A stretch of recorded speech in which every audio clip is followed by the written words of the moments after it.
প্রেমে পড়ার মতো এত আনন্দদায়ক কিছু কি আছে পৃথিবীতে? আমি এখনো একটা মেয়েকে অসম্ভব ভালোবাসি, অসম্ভব। কে সে? এটা বলা ঠিক হবে না, ওর ক্ষতি হবে।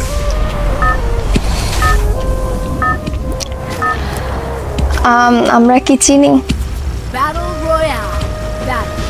চেনো হয়তো।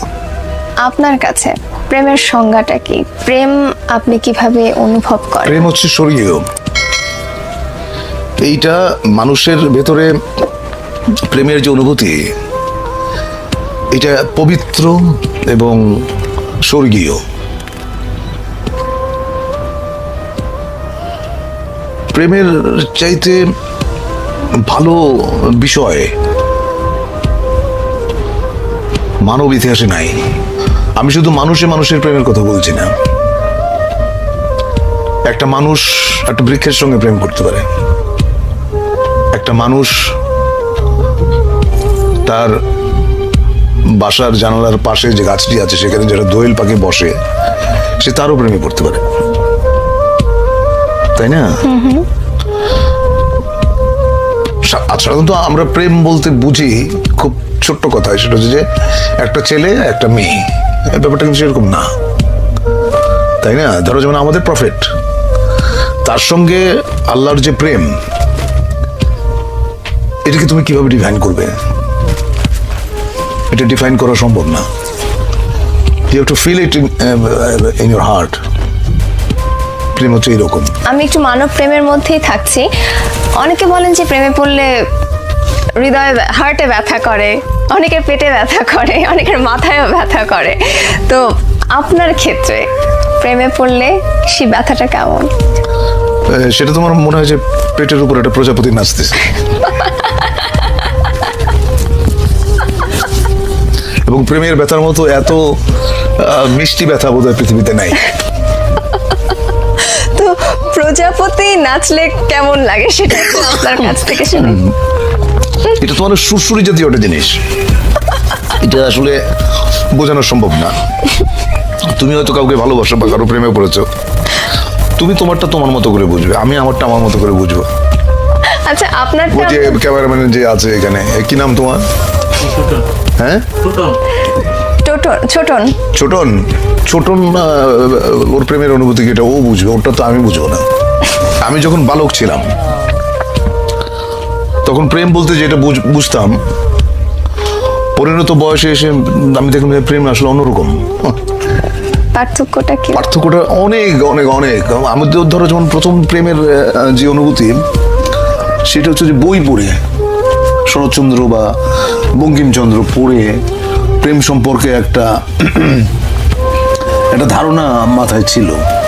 ওইটা আসলে প্রেমের অনুভূতি না। প্রেমের অনুভূতি একেবারেই অন্যরকম, একেবারেই। এটা এক একজনের কাছে এক এক রকম, এটা কেউ কাউকে বলে বোঝাতে পারবে না। প্রথম প্রেমের কথা বলছেন, সেটা বইয়ের কথা বললেন, কিন্তু প্রথম মানব প্রেম যদি বলি সেটা হচ্ছে আমি তখন অনেক ছোট। কত বয়স? বয়স কত হবে তখন? এই ধরো 14-15। তখন প্রেমে পড়লাম এক গার্লস স্কুলের ম্যাডামের, যার বয়স ধরো আমার চেয়ে 20 বছর বেশি। ওইটা আমার প্রথম প্রেমে পড়া।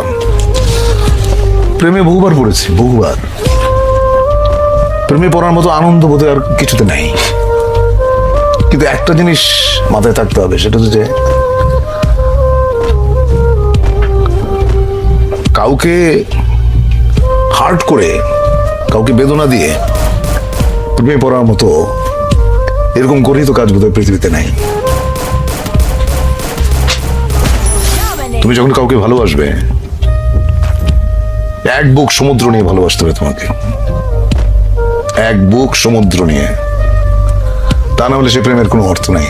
আমার কেন জানি মনে হয় যারা খুব সুন্দর করে কথা বলতে পারেন তারা অনেক সুন্দর করে লেখেনও। তা আপনি এত সুন্দর করে কথা বলেন, আপনি কেন লেখেন না? আমি সুন্দর করে কথা বলি কিনা জানি না, তবে আমি যেটা বুঝি আমি সেটা বলি।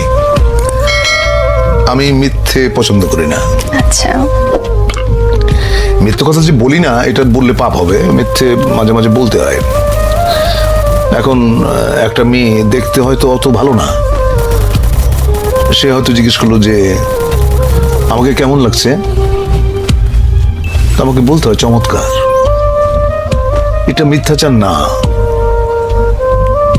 এটা একটা মানুষকে তুমি যখন আনন্দ দাও এর মধ্যে পুণ্য আছে, সেই পুণ্যটা তুমি অর্জন করলা। আপনার প্রেমে কতজন মেয়ে পড়েছে যদি প্রশ্নটা করি? সেটা তো আমি বলতে পারবো না, সেটা মেয়েদের জিজ্ঞেস করতে হবে। আপনার কাছে কেউ এসেছে এরকম কিছু বলে? আমার যদি এখনো ফোন আসে এবং অদ্ভুত অদ্ভুত কথা। কেমন? একটা মেয়ে একদিন ফোন করে বললো আমাকে বিয়ে করেন। আমি বললাম তোমার বয়স কত? ও বললো যে আমার বয়স 22। আমি বললাম যে আমি তোমার ঠাকুরদার বয়সী, টেলিফোন রাখো।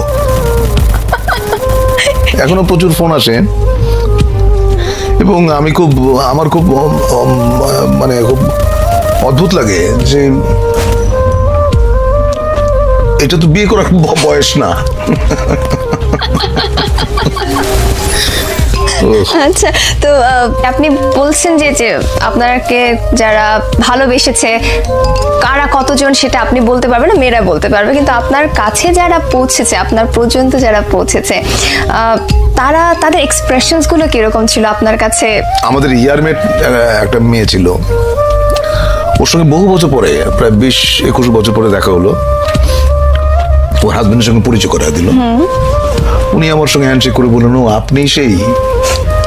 তো আমি তো বুঝি না আপনি সেই মানে। তো আমি বললাম আপনি সেই মানে?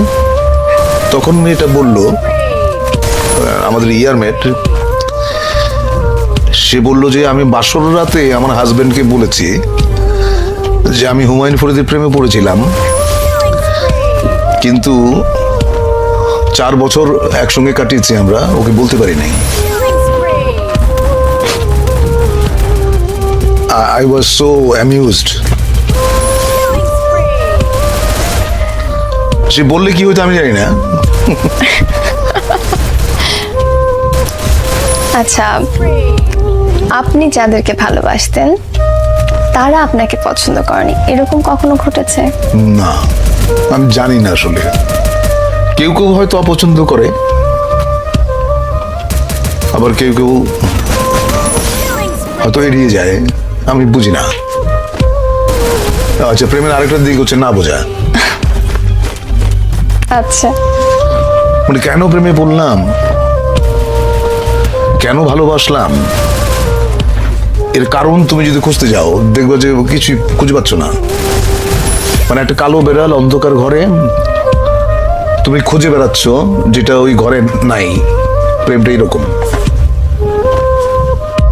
আপনি অভিনেতা হতে চেয়েছিলেন, অনেকেই অভিনেতা হতে চায়, কিন্তু সবার পক্ষে নিজেকে একজন সম্ভাব্য অভিনেতা হিসেবে প্রমাণ করার সুযোগ হয় না। আপনার পক্ষে সেটা সম্ভব হলো কিভাবে? যে কাজটা করি সেটা পছন্দ করি এবং যে কাজটা করি নিষ্ঠার সাথে করি, সততার সঙ্গে করি। সে কারণেই বোধহয় আমি মোটামুটি বলতে পারো যে অভিনেতা হিসেবে নিজেকে দাঁড় করাতে পেরেছি। ঢাকা থিয়েটারের সাথে, মঞ্চের সাথে আপনি যুক্ত হলেন কিভাবে? সেটা খুবই ইন্টারেস্টিং একটা ব্যাপার। সেটা হচ্ছে যে 1977 সালে জাহাঙ্গীরনগর বিশ্ববিদ্যালয়ে আমি তখন নাট্য সম্পাদক। তখন আন্তঃহল একটা নাট্য প্রতিযোগিতা অ্যারেঞ্জ করলাম।